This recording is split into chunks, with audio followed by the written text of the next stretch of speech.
Hola a todos. Bueno, vamos a continuar con el siguiente tema que se titula Peligros y riesgos laborales en el personal sanitario.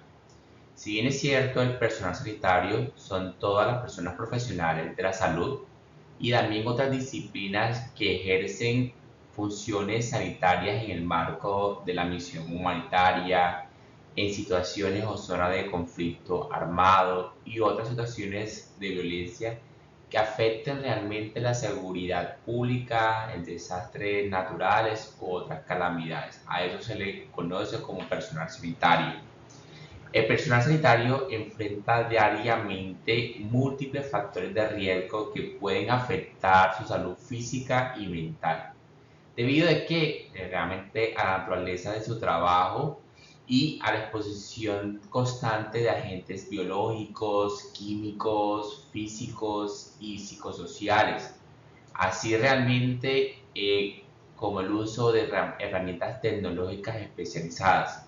Esta situación exige una gestión integral de la seguridad y salud en el trabajo, que realmente está enfocada en la identificación, en la evaluación y control de los riesgos inherentes a su entorno laboral. Una cirugía realmente puede ser indispensable para salvar la vida, pero hay riesgos significativos en todas las personas que se encuentran involucradas en esta actividad.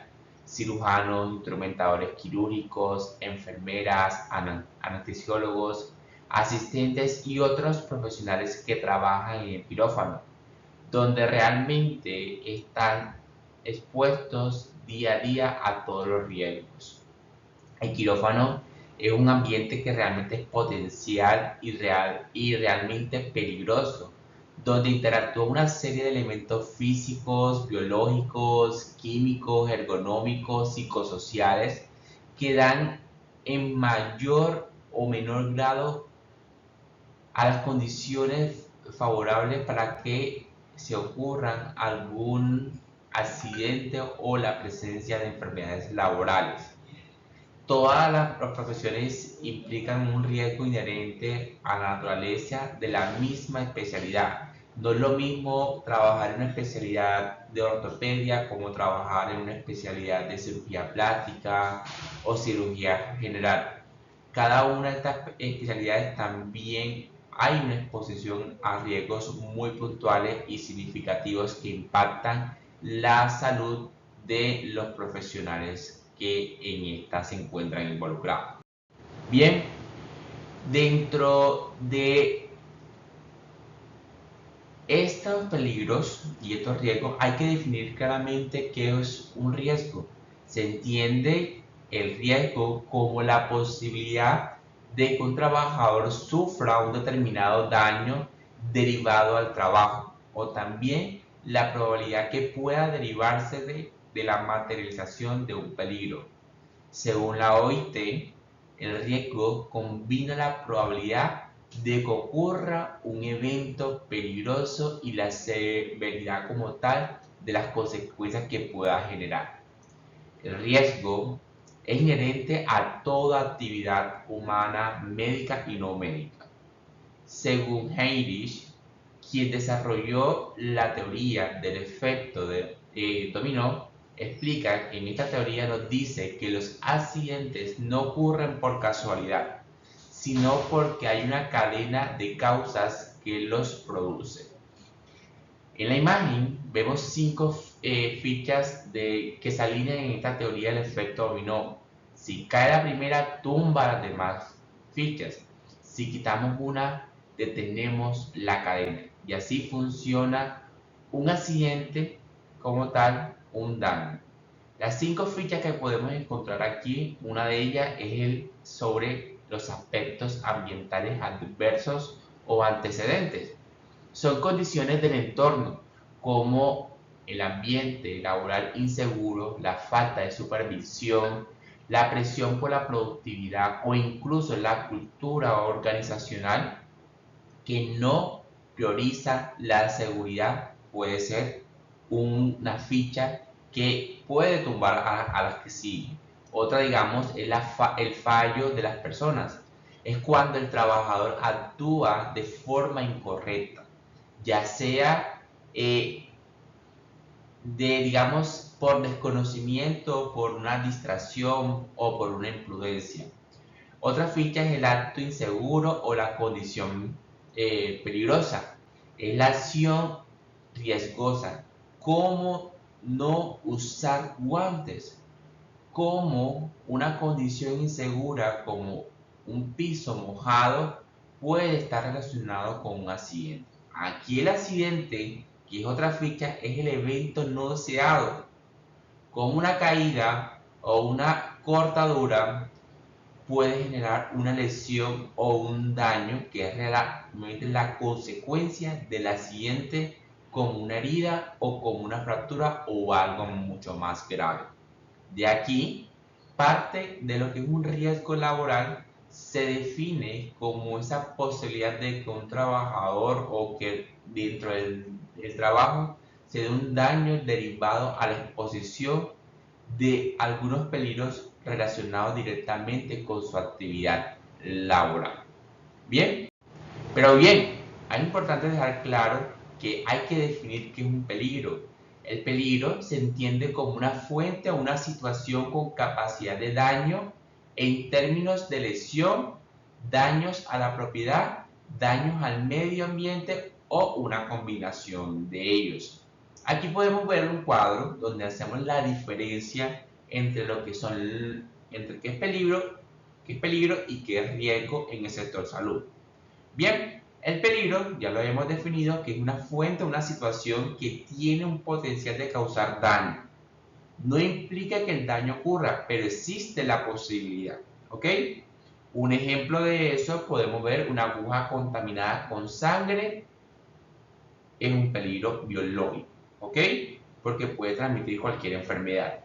El riesgo no es más que la probabilidad de que el peligro cause un daño y la magnitud de ese posiblemente un daño. ¿Ok? Por ejemplo, en este caso, un trabajador de enfermería que manipula agujas contaminadas sin guantes. No hay una caja de seguridad en esta situación y aquí el trabajador se puede pinchar. Ojo, en el peligro vemos una aguja contaminada con sangre, pero el riesgo es la manipulación de esa aguja contaminada sin guantes. Ahí vemos la diferencia entre lo que es un peligro y lo que es un riesgo. ¿Ok? Los factores de riesgo que también tienen una relación o una dependencia directa de las condiciones de seguridad, estas siempre tendrán su origen en alguno de los 4 aspectos del trabajo. Por ejemplo, cuando hablamos del local, la parte local del trabajo y la materia prima, nos estamos refiriendo a que nos enfoca a riesgos biológicos, físicos y químicos. Cuando hablamos de la actividad derivada de las características del trabajo, nos referimos a los riesgos ergonómicos o también denominados riesgos biomecánicos, así como lo establece la GDC 45. ¿Ok? Encontramos la organización del trabajo, en donde se encuentran inmersos todos los riesgos psicosociales. Encontramos otros riesgos directamente que son las de condiciones de seguridad, que aquí hace referencia a todos los riesgos de fenómenos naturales. Es decir, todas las condiciones, es decir, todo trabajador está expuesto a inundaciones, incendios o cualquier otro fenómeno natural que pueda afectar directamente la salud, la seguridad del trabajador. Bien, ahora vamos a empezar a hablar de cada uno de estos peligros y vamos a comenzar del peligro biológico y sus riesgos en el sector salud. ¿Okay? Partiendo de esto, vamos a definir qué es un riesgo biológico, perdón, qué es un peligro biológico. El peligro biológico se refiere a la presencia de microorganismos como virus, bacterias, hongos, parásitos o realmente de productos derivados de estos como toxinas, esporas, que pueden realmente causar una infección, una alergia o toxicidades al ingresar al organismo humano. Bien, en el contexto sanitario, estos agentes están frecuentemente presentes en donde, en los fluidos corporales. Hay que entender que el fluido corporal no solamente es la sangre, el fluido corporal también se puede denominar el sudor, que también está relacionado con lo que segrega el ser humano.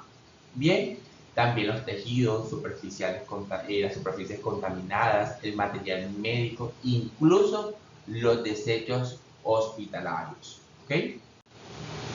Dentro de los agentes biológicos que aquí encontramos y que según su tipo y su nivel de riesgo para la salud humana podemos encontrar los virus, las bacterias, los hongos y los parásitos. Cada uno de estos agentes son directamente agentes que encontramos en el entorno hospitalario. No solamente vamos a encontrar un virus, sino alrededor de toda la actividad o el diario del trabajo que ejerce el personal sanitario es una exposición a virus, bacterias, hongos y parásitos. Por ejemplo, en el virus podemos encontrar exposición al VIH, la hepatitis B, el SARS-CoV-2, el tema de la influencia, y así podemos relacionar dentro de las bacterias, los hongos y los parásitos a los que se expone el personal sanitario. Bien, hay algo que también tenemos que tener en cuenta, que esos agentes biológicos se clasifican según su tipo y el nivel de riesgo en la salud humana. Y esto es importante que ustedes lo tengan presente. Esta clasificación que parte de los virus, las bacterias, los hongos, tienen también un nivel de riesgo. Y este nivel de riesgo parte de, por ejemplo, de la patogenicidad, es decir, esa capacidad de un microorganismo para producir una enfermedad.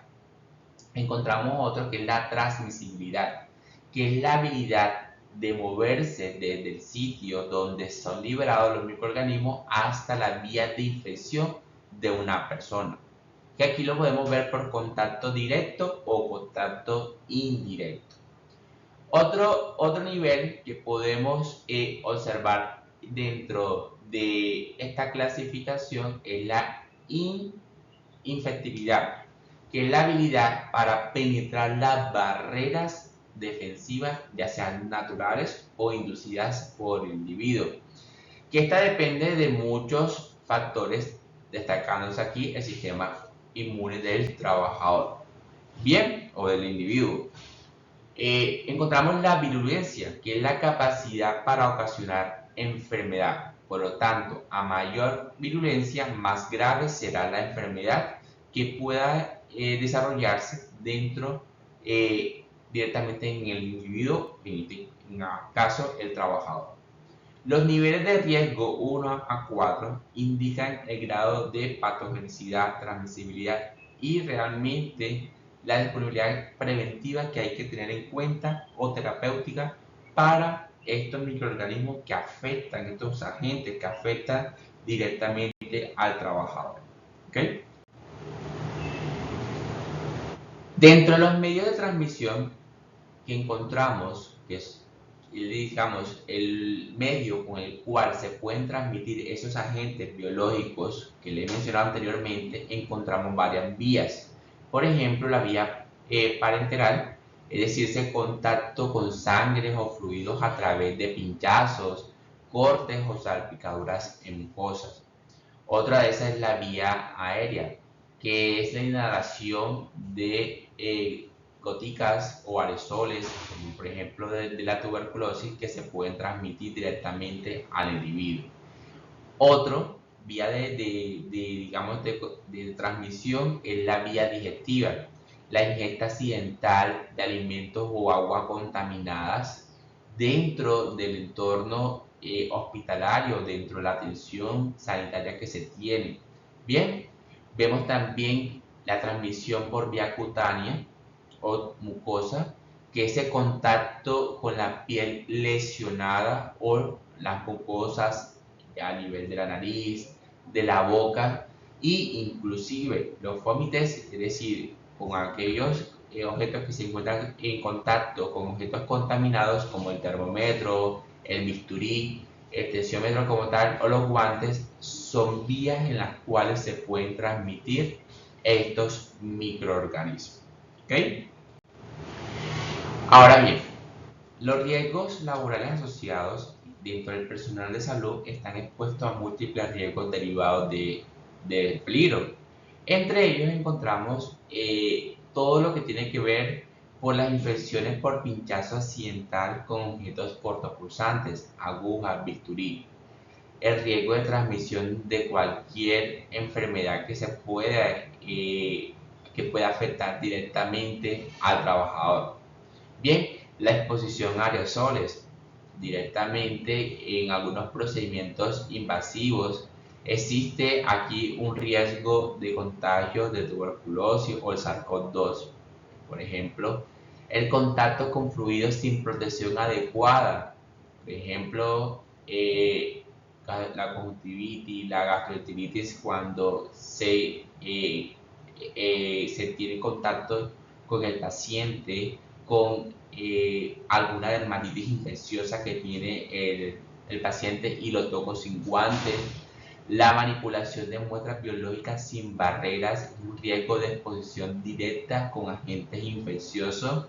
Encontramos la manipulación inadecuada de los desechos hospitalarios, es decir, el riesgo de infecciones por bacterias multiresistentes o incluso lo que está relacionado con la zoonosis implica aquí que hay un riesgo directamente que están asociados a la atención que se tiene a nivel sanitario con los pacientes. Bien, dentro de las medidas preventivas que es importante tener para poder disminuir esta exposición a los riesgos biológicos, encontramos que estas estrategias se basan en un control realmente de la fuente, en la interrupción del medio de transmisión y la protección del receptor, es decir, del trabajador. Hay que tener unos controles administrativos. Esos controles administrativos se marcan dentro de esos protocolos de bioseguridad y entrenamiento constante. Aquí hay que estar constantemente revisando, verificando estos protocolos y también desde la parte directiva como administrador también estar muy pendiente de diseñarlos y darle una ejecución a que se cumpla todo un protocolo de bioseguridad constante en la atención del servicio. Debe haber una restricción directamente de acceso a servicios de alto riesgo. No todo el personal sanitario debe estar expuestos a tareas de alto riesgo. Solamente aquellos que por su disciplina, por sus funciones, cumplen estas actividades en estos espacios de alto riesgo. No es porque como yo sea profesional de salud yo tengo que pasar por todo, no. Dentro del ejercicio profesional hay algunos que puntualmente se dedican a algo específico, por ende hay que, tener claro esas restricciones directamente tener esos accesos o áreas de alto riesgo. Bien, controles administrativos que también están muy ligados a los programas de vacunación. Es aquí donde toda la parte administrativa debe tener claro cuáles son esas rutas o cuáles son ese esquema de vacunación que debe cumplir y que por reglamento se les debe exigir a todo personal sanitario. Aquí vemos un esquema de vacunas que son esenciales para el profesional de la salud, desde partiendo de vacunas como la hepatitis B, como el COVID-19, como el tema de la sarampión, la rubiola como tal, la hepatitis A, son vacunas que deben ser de completamente obligación para todo aquel personal sanitario que se encuentra directamente relacionado con actividades de atención. Este esquema realmente representa cuál es la dosis, cuál es la frecuencia, cuál es el motivo o la protección por la cual se debe tener en cuenta el tema de la vacuna. Es importante, ya que hago un paréntesis, aquellos estudiantes que se encuentran en proceso de iniciar sus prácticas asistenciales. Es aquí donde las instituciones universitarias exigen el cumplimiento de un esquema de vacunación. No se pueden enviar a la institución hospitalaria un estudiante si no tiene un esquema de vacunación completo, porque si bien es cierto, este se va a exponer a diferentes agentes biológicos, por ende hay que garantizar también su seguridad dentro del entorno asistencial. Partiendo directamente del cumplimiento de un esquema de vacunación, pero sabemos que dentro de toda su atención él se expone a diferentes riesgos como los que he mencionado anteriormente.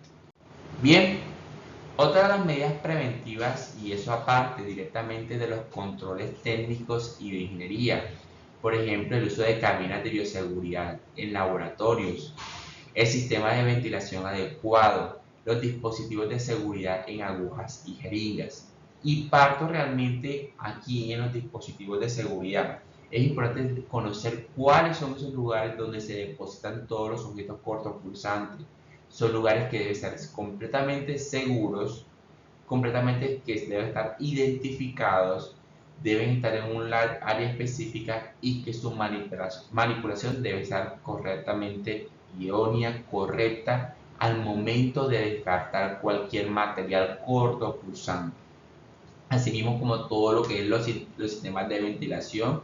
Es por eso que dentro de las instituciones hospitalarias, específicamente en los quirófanos, se maneja mucho el flujo laminar, con el fin de mantener una ventilación adecuada por todos los agentes biológicos que se encuentran en el medio. Bien, dentro de las medidas preventivas es importante tener en cuenta el uso de los EPP, de los elementos de protección personal, un manejo y uso de EPP en el área quirúrgica. Eso implica de tener una bata, guantes, gorro, cubreboca, gafas, polainas, uniforme antifluido. Son elementos que son de completamente obligación que se cumplan en la atención de la cirugía. En el manejo y el uso de los EPP en el área clínica, importante, el uso de unas batas antifluidos, el tema del uso también del gorro, de la mascarilla. Importante, y algo que hago un paréntesis, las batas no representan el símbolo de un superhéroe, no, porque muchas veces están en el escenario y tienen la bata abierta. No, si la bata tiene unos botones, indica que debe estar completamente cerrada la bata para generar mucha más seguridad al trabajador por la exposición que tiene directamente de los agentes biológicos. Una disposición correcta de los EPP, directamente cómo se manipula al momento de descartarlos, incluso si algunos profesionales de la salud tienden a llevarse su uniforme directamente a su casa, también saberlo cómo lo van a manipular. No es llegar con el uniforme que utilizaron en cirugía, en atención con un paciente y revolverlo en casa con todo el resto de ropa que uno utiliza en el día a día. Eso es importante tenerlo en cuenta porque muchas veces ponemos en riesgo la seguridad de los miembros de la familia.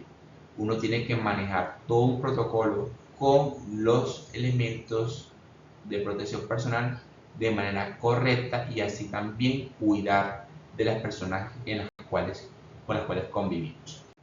Bien, aquí hay algo importante que debes saber de los elementos de protección personal. Ya sabemos que son dispositivos, vestimentas o equipos que están diseñados para ser usados por los trabajadores con un fin puntualmente, protegerlos contra uno o varios riesgos. ¿Ya? Hay algunos principios claves de su uso. La adecuación la adecuación al riesgo. El EPP debe seleccionarse según el tipo y el nivel de riesgo identificado en la tarea. No es lo mismo utilizar una bata en el escenario clínico que utilizar una bata en el escenario quirúrgico. Hay que tener en cuenta la compatibilidad, es decir, si se utilizan varios EPP, simultáneamente deben ser compatibles entre sí. Y aquí también hago una referencia a que el EPP se debe utilizar de manera correcta. Si hablamos de un cubreboca, es porque realmente está cubriendo toda la totalidad de la nariz y de la boca. No es utilizar un cubreboca que me deje la nariz expuesta. Un buen estado, no deben estar vencidos, ni rotos ni contaminados. Eso es importante que lo tengamos en cuenta. Si un EPP, un guante está roto, hay que cambiarlo porque no cumple su función para el cual está diseñado. Bien, hay que estar en capacitación constante, es decir, cómo se utiliza, cómo es el manejo correcto, cuál es el uso y el retiro a su disposición. Y eso también es obligación del trabajador constantemente estar verificando cuál es realmente ese uso, cuál es esa ficha técnica de CPP. Bien, esto no sustituye los controles. Es la última barrera de protección después de los controles técnicos, administrativos y colectivos que les mencioné en las medidas preventivas. Esto no lo sustituye. Uso correcto del EPP. Hey, ojo, higiene de manos antes de colocarlo. Debe haber una secuencia: bata, mascarilla, gafas, guantes. Uso continuo y adecuado durante la actividad.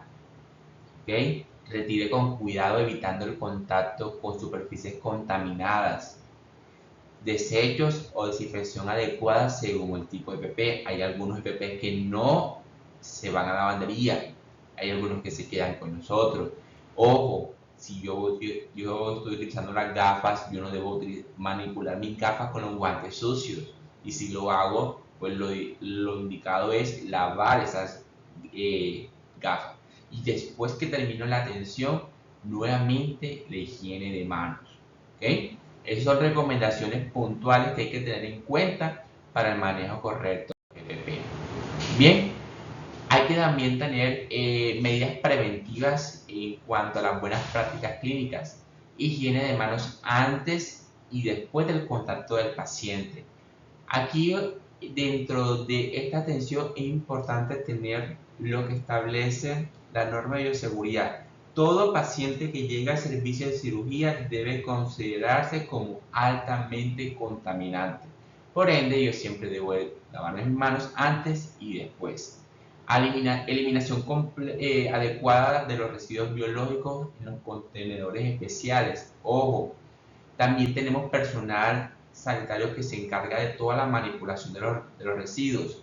Por ende, es completamente de obligación que el trabajador sea consciente y tenga claro dónde se deposita cada uno de los residuos que se generan dentro del entorno asistencial.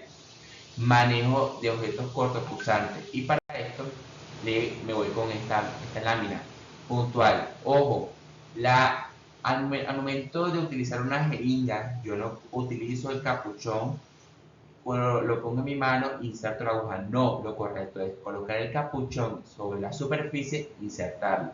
La hoja de bisturí no se monta con la mano, se debe montar con un portaagujas.